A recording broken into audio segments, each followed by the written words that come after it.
What's up, guys? Thomas Mott here. Welcome into the Thomas Mott Show on a Victory Monday. Yes, the Philadelphia Eagles are 1-0. It wasn't necessarily pretty defensively. We broke down that win by Philadelphia yesterday on the show, so if you missed that, go ahead and check out that video. We're going to get into a lot today regarding not only the rest of the National Football League, some other teams in our division, as well as our first story of the day, Nick Sirianni really giving Jalen Hurts some serious praise for controlling the entire field yesterday. Remember, it was not the offense that was at fault yesterday, 38 points. It was the defense that played pretty darn bad, and obviously that was an issue we talked about in yesterday's video. First, though, before we jump into the Eagle stories of the day, the NFL stories of the day, even a trade where we could send maybe an Eagle quarterback to help out the Dallas Cowboys, a Dak Prescott injury, crazy stuff in the NFL, I want to stop and say thank you for 1,000 subs here on the channel. This channel and this show that I just wanted to kind of have to give my own thoughts out there into, the YouTube universe, out into the ether. You guys want to hear what I talk about? It's crazy that 1,000 of you guys have already subscribed. I appreciate that from the bottom of my heart.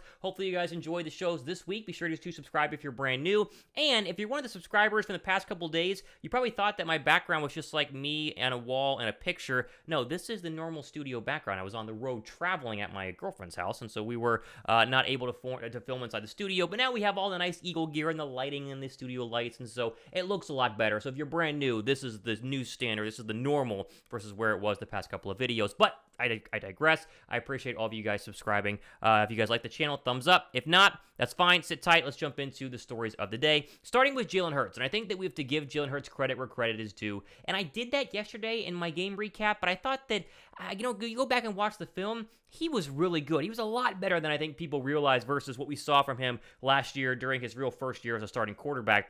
And Nick Sirianni took note of this. Nick Sirianni was very impressed by what he saw in Jalen Hurts. We'll throw this up on your screen via Bleedy Green Nation. Quote, I thought he was in complete control of checking the plays, getting the different things, knowing what the defense was doing. Did it work every time we checked to a play? No, but that's on us as coaches. Like, we're telling him to get something versus a certain look, and if it doesn't work, but he had complete control of what was going on out there today. He saw the field perfectly. He really did. And I'm really talking about more about you're doing this, we'll do that. He's going to have plays he wants back, and we're going to have calls that we want back, but I thought he played really an outstanding game, end quote.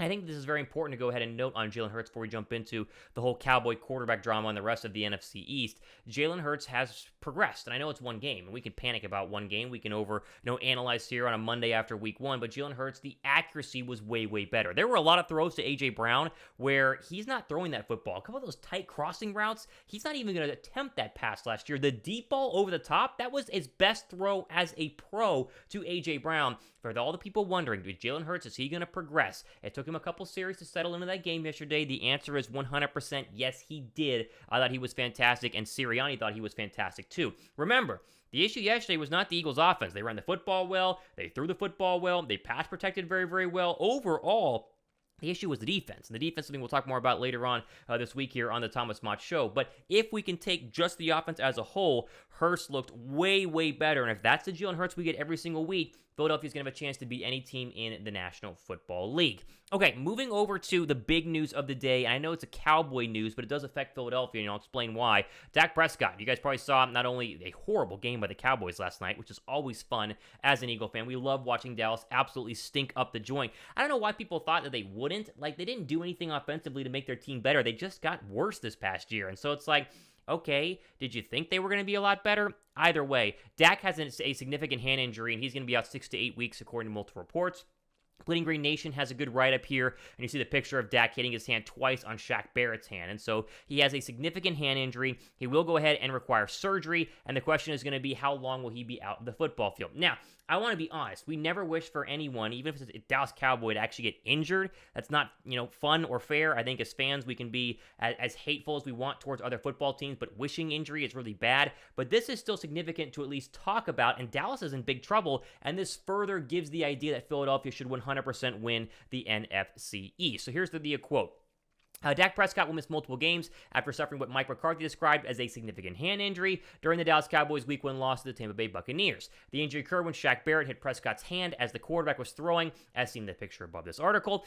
Speaking after Sunday night's defeat, Jerry Jones said Prescott will be undergoing surgery. It remains to be seen if the Cowboys will place Prescott on IR. If they do, he'll be required to miss at least 4 weeks. On that note, excuse me, Here's a look at the Cowboys' upcoming schedule. Cincinnati next week, that's a tough one. The Giants, Saquon Barkley's back. The Commanders, I don't think they're that good. The Rams, and then guess what? Philadelphia week 6 at Lincoln Financial Field on Monday Night Football, meaning Prescott's earliest eligible return could be against Philadelphia there in week 6. And so this got me thinking, okay, Dallas is in big trouble. But Dallas is always kind of a team that's not going to be idly, throwing the season away. You can't throw the season away just yet if you're the Dallas Cowboys, even though it seems like the season is for sure going to be lost because with Dak Prescott out, they just don't have the talent to go ahead and win without him. They were going to win because of Dak and not in spite of Dak. And so I have a trade proposal.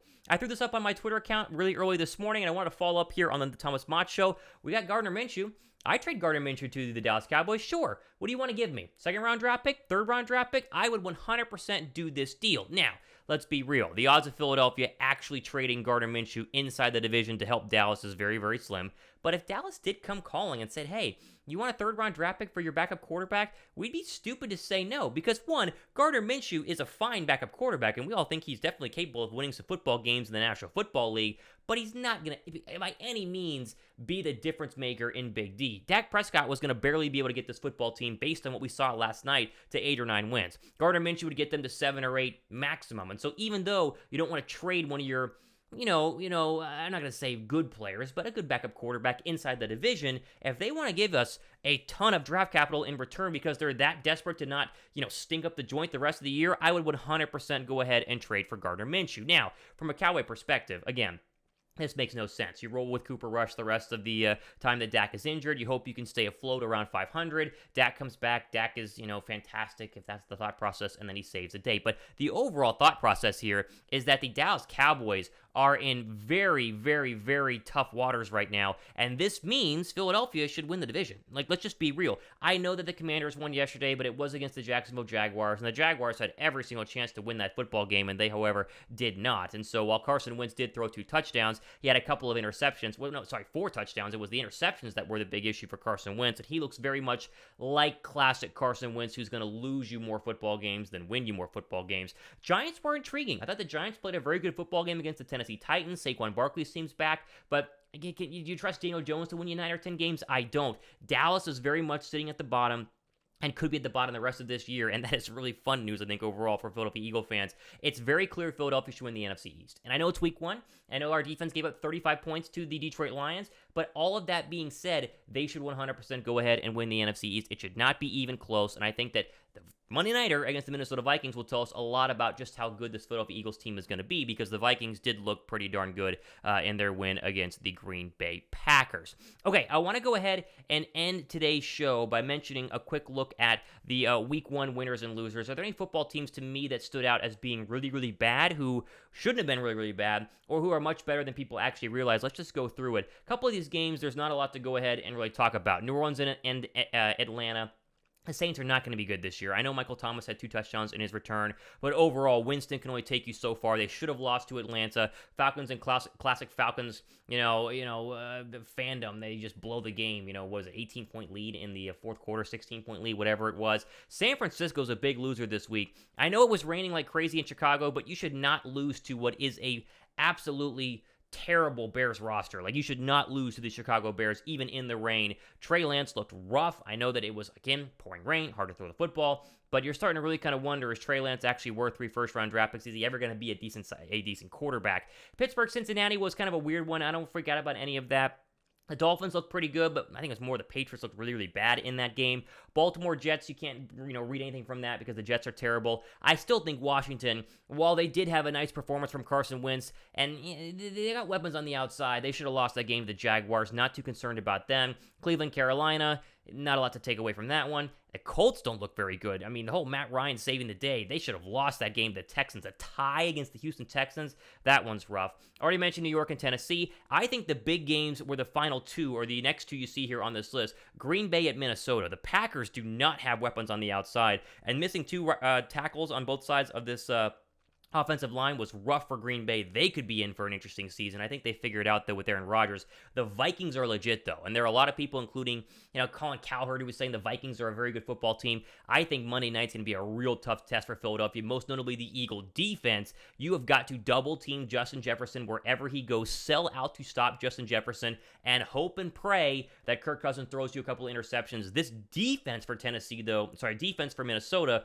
was way better than I thought they were going to be. Monday night in Philadelphia is going to be a fascinating game. And finally here, I think the Chiefs are clearly the best football team in the NFL along with the Buffalo Bills. No sort of, slow up without Tyreek Hill. They absolutely balled out, and Arizona's an absolute mess. I mean, this whole Kyler Murray, Cliff Kingsbury experience, it's not going to last very long if they keep playing that kind of football. So overall, I think it was an interesting week one. I think there was a lot that we learned in terms of who are the mediocre teams. I think there were a lot of mediocre teams. I think a lot of teams are kind of hovering there at a 9 or kind of 10 win area, and only a couple. Buffalo, Kansas City. Maybe you go ahead and mix in something like the Chargers as being kind of a 12 or 13 win football team. Not a lot of teams to me showed me that they are super elite besides those couple of football teams. But in the end, Philadelphia gets the win. That's the main focus here on the Thomas Mott Show, 38-35. Jalen Hurts looked absolutely fantastic. If you had him in fantasy football, you're feeling really good about that. The one fear I think that Eagle fans have going into week 2 is how is this defense going to prove that they are not going to give up 35 points a game?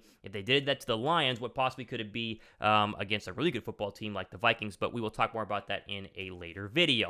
All right, just want to jump on here and give you my quick thoughts on Dak Prescott's injury. Of course, Jalen Hurts playing very, very well. And hey, I'd trade Gardner Minshew if you'd give us a high enough draft pick. I don't care. He's not going to change, the Dallas Cowboys' fortune this season. He would just be, extra baggage to go ahead and offload and more picks to go ahead and bring in. I am fine with that, but I'll defer to you guys down below in the comments section. That's it for the Thomas Mott Show. New videos coming out every single day this week, so be sure to subscribe. Good to be back in the home studio. Hopefully you all enjoyed the show.